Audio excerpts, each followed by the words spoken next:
ಭದ್ರತಾ ಪಡೆಗಳು ಛತ್ತೀಸ್ಗಢದ ಬಿಜಾಪುರ ಹಾಗೂ ಕಾಂಕೇರ್ ಜಿಲ್ಲೆಯಲ್ಲಿ ನಡೆಸಿದ 2 ಪ್ರತ್ಯೇಕ ಎನ್ಕೌಂಟರ್ನಲ್ಲಿ 22 ನಕ್ಸಲರನ್ನು ಹತ್ಯೆ ಮಾಡಲಾಗಿದೆ ಎನ್ನುವ ಮಾಹಿತಿ ಲಭ್ಯವಾಗಿದೆ.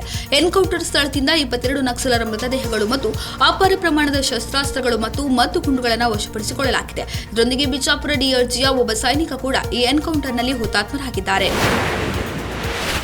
ಅಲ್ಪಸಂಖ್ಯಾತರ ಪ್ರಜಾಸತ್ತಾತ್ಮಕ ಪಕ್ಷದ ನಗರ ಅಧ್ಯಕ್ಷ ಫಾಹಿಮ್ ಖಾನ್ ಶಮೀಮ್ ಖಾನ್ ಸೇರಿದಂತೆ 6 ಮಂದಿಯ ವಿರುದ್ಧ ನಾಗ್ಪುರ ಹಿಂಸಾಚಾರಕ್ಕೆ ಪ್ರಚೋದನೆ ನೀಡಿದ ಆರೋಪದ ಮೇಲೆ ಪ್ರಕರಣ ದಾಖಲಿಸಲಾಗಿದೆ ಎಂದು ಸೈಬರ್ ಪೊಲೀಸ್ ಉಪಾಯುಕ್ತ ಲೋಹಿತ್ ಮತಾನಿ ತಿಳಿಸಿದ್ದಾರೆ. ಜಪಾನ್ ರಾಷ್ಟ್ರದಲ್ಲಿ ಭಾರತೀಯರಿಗೆ ಉದ್ಯೋಗಾವಕಾಶಗಳು ಉತ್ತಮವಾಗಿದ್ದು, ಜಪಾನೀಸ್ ಭಾಷೆಯನ್ನು ಕಲಿಯುವ ಅವಕಾಶವನ್ನು ಬಳಸಿಕೊಳ್ಳುವಂತೆ ವಿದ್ಯಾರ್ಥಿಗಳಿಗೆ ಬೆಂಗಳೂರಿನಲ್ಲಿರುವ ಜಪಾನ್ ಕಾನ್ಸುಲ್ ಜನರಲ್ ನಕಾನಿ ಅವರು ಸಲಹೆ ನೀಡಿದ್ದಾರೆ. ರಾಜಸ್ಥಾನದಲ್ಲಿ 40 ವರ್ಷಗಳ ಹಿಂದೆ ನಡೆದ ಅಪ್ರಾಪ್ತ ಬಾಲಕಿಯ ಅತ್ಯಾಚಾರ ಪ್ರಕರಣದಲ್ಲಿ ಸುಪ್ರೀಂ ಕೋರ್ಟ್ ಮಹತ್ವದ ತೀರ್ಪು ನೀಡಿದೆ. ರಾಜಸ್ಥಾನ ಹೈಕೋರ್ಟ್ ತೀರ್ಪನ್ನು ರದ್ದುಗೊಳಿಸಿ ಕೆಳ ನ್ಯಾಯಾಲಯ ವಿಧಿಸಿದ 7 ವರ್ಷಗಳ ಶಿಕ್ಷೆಯನ್ನು ಎತ್ತಿ ಹಿಡಿದಿದೆ. ತೀರ್ಪು ಪ್ರಕಟಿಸುವ ವೇಳೆ ಈ ಅಪ್ರಾಪ್ತ ಬಾಲಕಿ ಮತ್ತು ಆಕೆಯ ಕುಟುಂಬವು ಈ ಭಯಾನಕ ಅಧ್ಯಾಯವನ್ನು ಕೊನೆ ಮಾಡಲು ತಮ್ಮ ಜೀವನದ ಸುಮಾರು 4 ದಶಕಗಳನ್ನು ಕಳೆಯಬೇಕಾಗಿರುವುದು ಅತ್ಯಂತ ದುಃಖಕರವಾಗಿದೆ ಎಂದು ಹೇಳಿದೆ. ಸಿಎಂ ಯೋಗಿ ಆದಿತ್ಯನಾಥ್ ಅವರು ಸಾರ್ವಜನಿಕ ಹಿತಾಸಕ್ತಿ ಕಾರ್ಯಗಳಲ್ಲಿನ ನಿರ್ಲಕ್ಷ್ಯಕ್ಕೆ ಕಠಿಣ ಕ್ರಮ ಕೈಗೊಂಡಿದ್ದಾರೆ. ಉತ್ತಮ ಸಾಧನೆ ಮಾಡಿದವರಿಗೆ ಪ್ರೋತ್ಸಾಹ ನೀಡಲು ಮತ್ತು ಯೋಜನೆಗಳ ಮೇಲ್ವಿಚಾರಣೆಯನ್ನು ಪರಿಣಾಮಕಾರಿಯಾಗಿ ಮಾಡಲು ಅವರು ನಿರ್ದೇಶನ ನೀಡಿದ್ದಾರೆ.